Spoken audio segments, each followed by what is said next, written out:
remains on the top developing stories of this hour. US President Donald Trump has said that he had a lengthy and a highly productive phone call with Vladimir Putin, in which the leaders have agreed to begin the negotiations to end the war in Ukraine. Donald Trump has said that he and the Russian president have agreed to have our respective teams start negotiations immediately and invited each other to visit their respective capitals. The calls with the warring sides came as both Trump and his defense secretary said it was unlikely Ukraine would join NATO, which will become a bitter disappointment to Kyiv.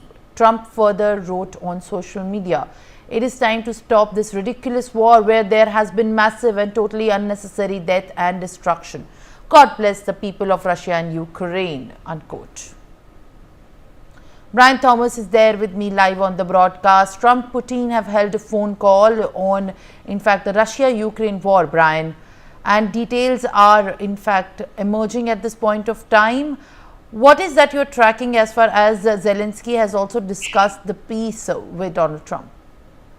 Yes, very importantly, a conversation that happened where, Donald Trump announced that he had a very lengthy and a highly productive phone conversation with Russian President Vladimir Putin, covering a wide range of global issues, including the ongoing war in Ukraine, the Middle East, energy, artificial intelligence, and the strength of the US dollar. Very importantly, even in a post on his social media platform, Trump emphasized that both leaders reflected on the historical ties between both US and Russia, particularly their cooperation during the World War II, and said that they both reflected on the great history of their nations and the fact that they fought so successfully together in World War II, remembering that Russia lost tens of millions of people, and likewise even the US did.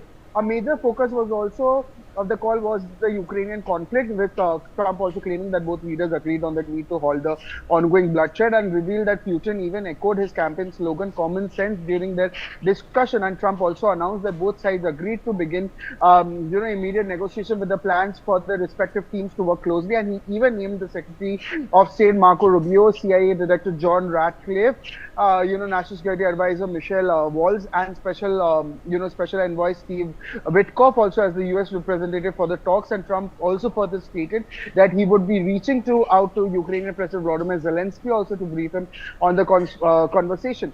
Additionally, Trump also expressed gratitude to Putin for facilitating the release of Mark Fogel, who is an American detained in Russia, whom he personally greeted at the White House the previous night. And concluding his remarks also, Trump reiterated his belief that the war in Ukraine would not have happened if he was the president before, and underscored the urgency of needing the conflict to prevent further loss of lives, and said that no lives should be lost, and he believes the effort will lead to a successful conclusion, hopefully soon. That's what Donald Trump even mentioned.